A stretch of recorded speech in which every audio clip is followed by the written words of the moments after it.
They looked up and we saw a star that rose. Somebody moved their gods again. It was out there, and you walk through these tombs and it is just gorgeous, but look up here. And then along the wall, it's hard for you all to see this, but this is a bull. And you will see this.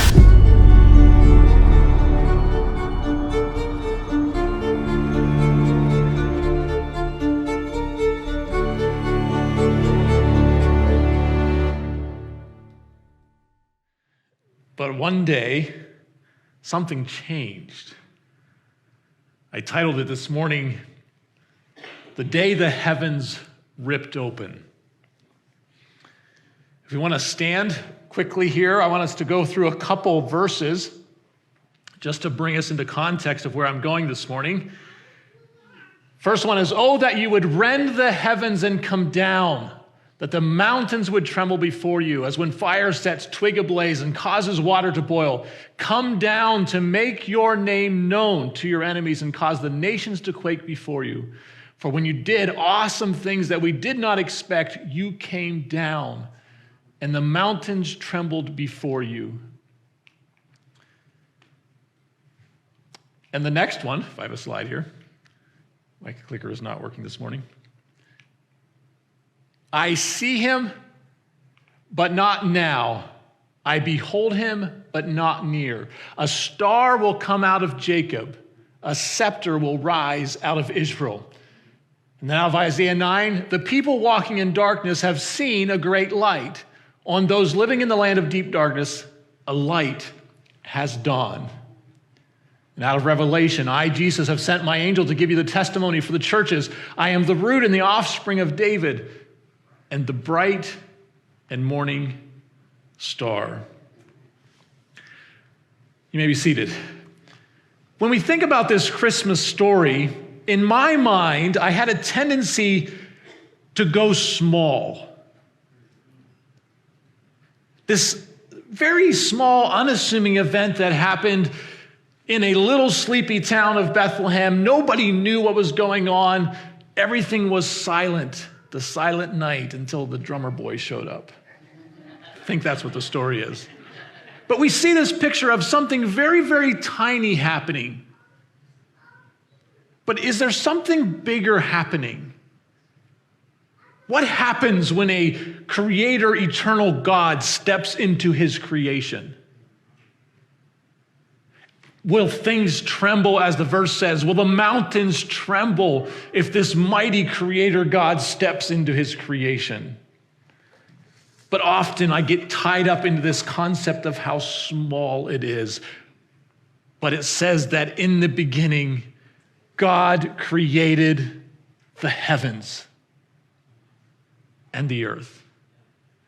Have you ever stopped to ask the question, why did he create the heavens? Just so when I'm out at night, I can look up to the stars and go, wow. Is that the only reason why it's there? Maybe to entice people to build rockets to shoot themselves out into space? But have you ever tied it into the story? How does this concept of the heavens tie into this idea that it declares his glory?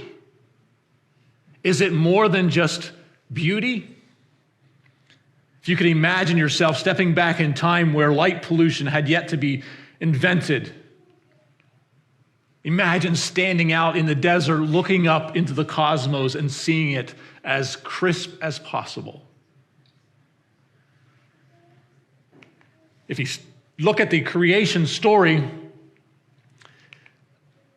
there is an amazing atmosphere that's lining up as God is creating it. When we look at these pictures of what's out here in the cosmos, our mind can't comprehend it. It's bigger and crazier than we could ever imagine. They're saying now that in the Milky Way itself, just our Milky Way, there's 3,900 solar systems. And our Milky Way is a small galaxy. They're seeing now that, well, at least there used to be 100 and 200 billion galaxies. That's what they can see. They're now saying they expect it to be over 2 trillion galaxies. I saw a theory coming out, some computer modeling was done. They say that our universe may not be the only one. Why? Why does he do this? Why did he create this? I consider your heavens, the work of your fingers, the moon and the stars that you have ordained. He counts the number of the stars. He calls them by name. My right hand has stretched out the heavens. When I call to them, they stand up together. The heavens declare the glory of God. Why? What purpose is he doing in this cosmos? Genesis 1 says, in the beginning, and if we go through the days, we see that day 1, he's separating things. In days 1 through 3, he separates day and night, light and dark. Day 2, he separates sky and air. 3, land and plants. And then the second part of creation, he fills that which he separated. So day 3, 4, and 5, or 4, 5, and 6, sun, moon, and stars fill day 1. Day 5, birds and fish fill the sky and the air. And day 2, animals and humans. Day 6, fill day 3. When these early writers are writing out the narrative, we know that it was passed on vocally first. They didn't have pen and paper like we do today, so the stories had to be passed on by generations through rote memorization. So how do you create a story that allows for you to have memory cues to understand the story? They call it a chiastic structure if you want to study this, but they tie it in together. So A, B, C, you notice in day 1, 2, 3, matches A, B, C in 4, 5, and 6. So when you're telling the story, okay, day 1, A, we got this, so I know that the second part of the story is going to be the same way, and they did that. Well, the other reason why they're doing this, in the middle of this ABC chiastic structure is the nugget of truth that they're trying to get to. So when you read the creation story, we get tied down by going, okay, it was a 24-hour day, this is what was created. We're interested in the details, but he's like, no, there's something here in the middle that tells this story of what creation is all about. And when you get to it, he says, let there be lights in the expanse of the heavens to separate the day from the night, and let them be for signs and seasons. So when you look up in the sky, what sign do you see? It's pointing somewhere. It's a traffic sign. It's a traffic light blinking at you, telling you something. What is it saying? And what are these stars trying to say?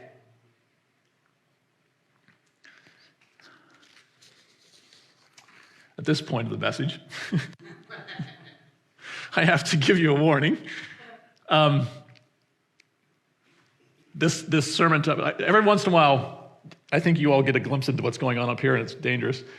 But as Captain Kirk so eloquently says, this is the exploration of the Starship Enterprise to go explore these unseen worlds and go boldly where no man has gone before. And this morning, my topic is going to go boldly where no man has gone before. And I apologize for some of this, you're going to love it. Other people are going to go, wait. But I wanted to look at something, and things began to come alive when I was analyzing some of these sources that I was looking at. So I just have to put that warning sign out here, because the ancient civilization looked at the stars differently. We have science. We've got telescopes. They didn't. Up until 1920, they thought that all the stars were in one strip of stars called the Milky Way. So only in the last 100 years have they really understood what was happening in the cosmos. So I'm going to step back pre-Genesis being written. So Genesis being written as Moses is coming out of Mount Sinai, he tells the children of Israel. So I'm going back before this to understand a little bit how they viewed the cosmos and then how that played into the biblical narrative. So bear with me as I go forth boldly where no man has gone. All right, so in the Egyptian story, they looked up and they would look at it as the gods are in the heaven. And they realized that some stars moved differently than others. And the main ones were the 5 planets that we can see today that look like stars that moved differently than the stars out past them. And you'll see it in their artwork of where you have different bodies inside of this lower heavens, and then above it is all the stars. And when you go into these temples and tombs, it blows you away how many stars are everywhere. They create it this way where our temples on earth match the cosmos in the sky. Long stories there, but you can see it with it. And then in their writings, you'll see that they'll have stars assigned to different gods. So everything is assigned. That image of the stars matches this deity. And there's different levels of it. You see Orion here with the belt, Sirius, the decanal, what they call the decanal stars. And they begin to look at these stars as houses. So that celestial bodies is in that house. And you also look at the Pharaoh, they have the house of Pharaoh. But it's this concept that these deities up here, these bodies are related. There's stories, and you can read these about Greek mythology, Egyptian mythology. All of them are related. They've done stuff together. But that is considered then a house in the stars.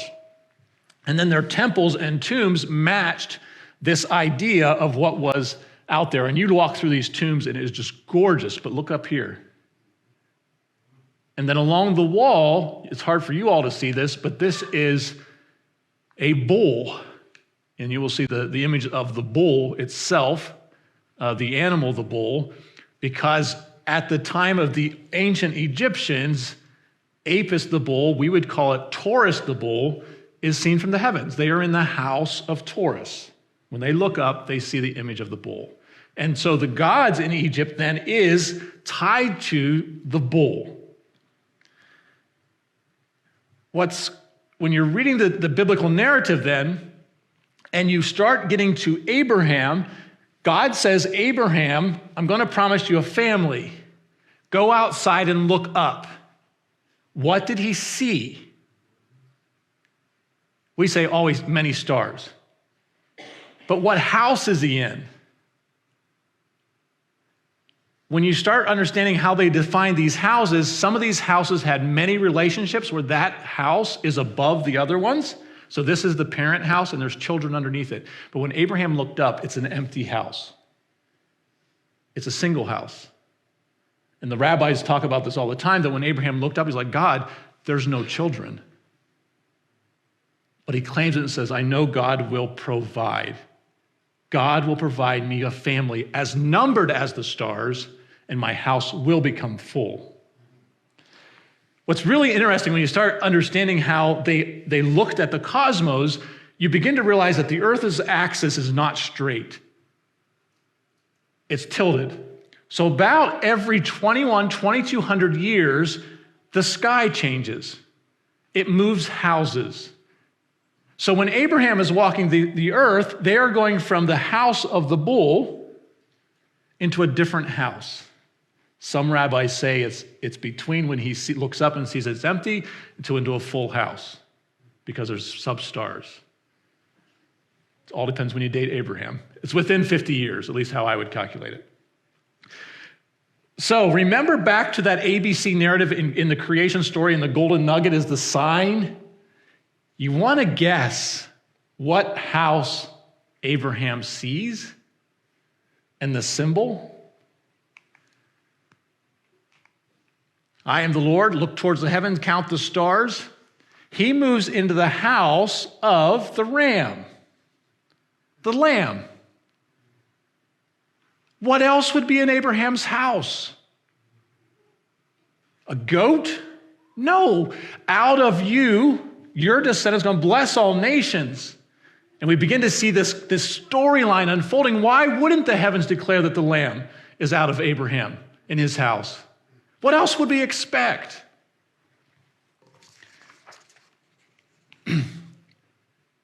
So we remember this gold nugget, the signs and the seasons. And the story continues. God himself will provide the lamb for the burnt offering, my son.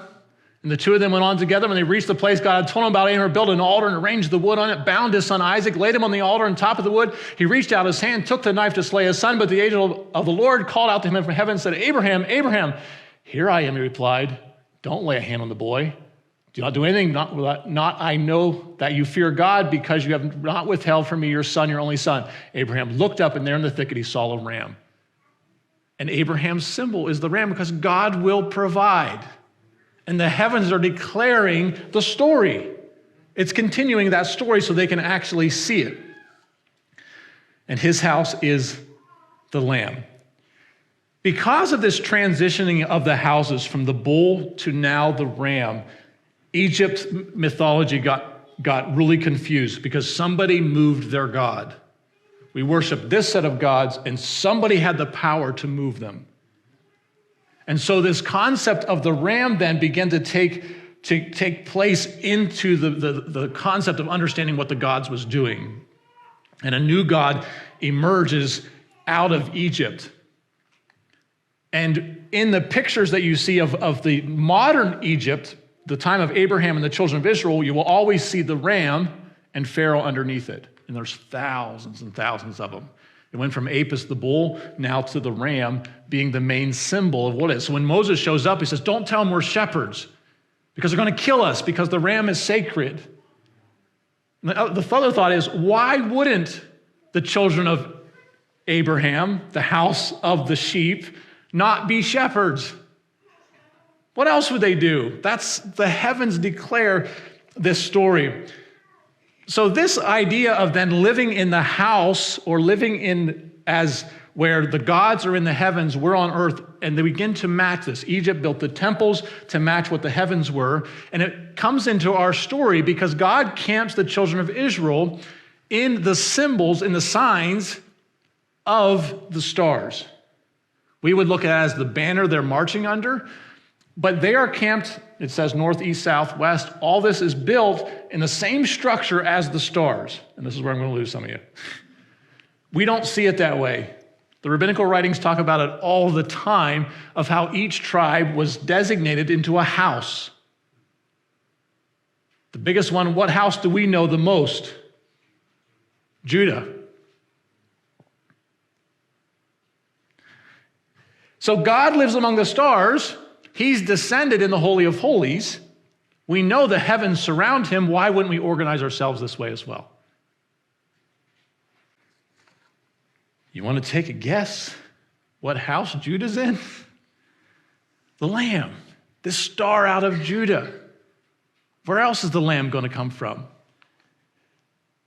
It has to come out of this Jacob. And oh, that you would rend the heavens and come down. Please come down. This deity come out of the heavens so the mountains will tremble before you. Now, we talked about this earth axis being not quite centered. About every 2,200 years it changes. Yeah, you want to guess what's getting ready to happen? We sang a song, Josh sang a song, everything's about to change. What happens when the Lamb changes and goes into the new house? Well, when these celestial bodies are rotating, there's typically one star that is still in the other house before it completely resets. And for somehow, I don't know how, God aligned it to a star in Judah, Aries, matched this new house. I think it was a celestial organization of where the planets aligned as well. But it's a complete alignment that this star out of this old house is moving into this new house when the birth of Christ happens. And we begin to realize that God is stepping into this world because we see that these people, these magi, these guys are scientists, think of them as people studying the stars in the east. They looked up and we saw a star that rose. Somebody moved their gods again because Aries is now coming out on the summer, the spring and the winter solstice is now out of that house, and they're going, somebody moved our gods. It's aligned over here. Let's go see, because if that's telling us, that is pointing directly to where God came down. And the science and the publications and the media is going crazy because somebody just moved our gods again. Rome creates a whole new god, Mithra, to solve this. Mithraism is the foundation of what they go with and say Mithra is the all-powerful God. It matches the creation, the story of Christ very, very closely. Virgin birth, shepherd, manger. There's a lot of similarities there. They're trying to combat this story that's happening. But they're saying somebody moved our gods, but we know God came down to earth. And you can study it in history. Egypt, Macedonia, Babylon, Persia, all these people are saying some God did something huge. And a few of them say, let's go find out what. Because somebody moved the gods. Some God stepped down and changed the order.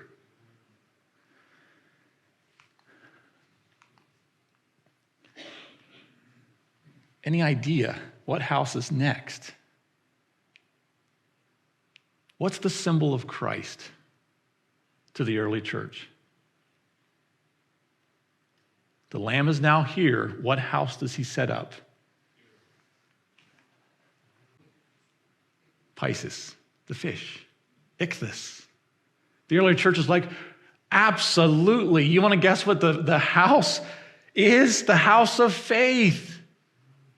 God's, the star out of Judah, this lamb now is on earth and begins to say, I'm going to create fishers of men, because now the signs have fully declared everything. The story, the stars weren't just created just in random.